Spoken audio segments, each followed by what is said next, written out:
don't know where to start. Because that's the main thing, is once you've started, it's fine, right? It just goes. But even just having that first sentence of, oh, the first event was body power and we did this and this and this. And then that really helped me. That's so funny because that's exactly what happens from practice, isn't it?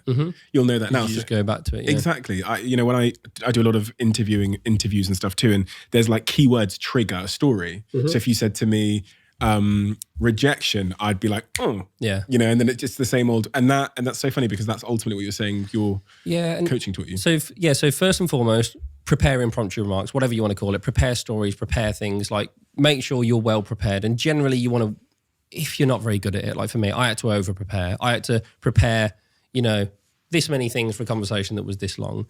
And then the aim of that is to become comfortable. That's the main thing. And that was the biggest difficulty for me, become comfortable. So now I'm super fortunate. You could put me on a stage in front of 1,000 people and it would be a bit peculiar if I wasn't prepared, but I'd be fine and I'd be comfortable. Because then once you're comfortable, what you do is you buy yourself time. So then if we're on stage and you ask me a question 5 years ago, I'd probably like panic and answer as quickly as I can with whatever.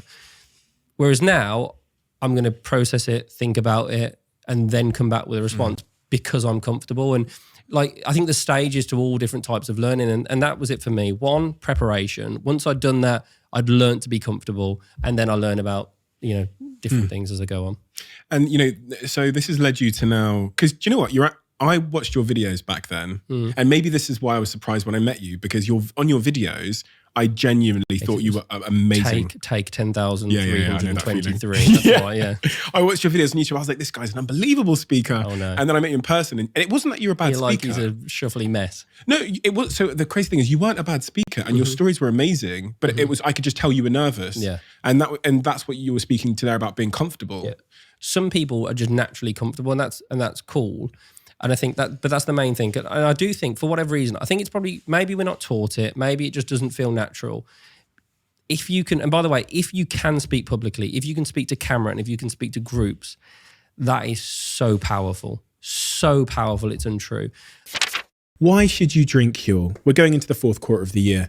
Diets are dropping off. We're becoming lazier and lazier. And what tends to happen when our diets dip and we start to become less compelled to go to the gym is, we get out of shape.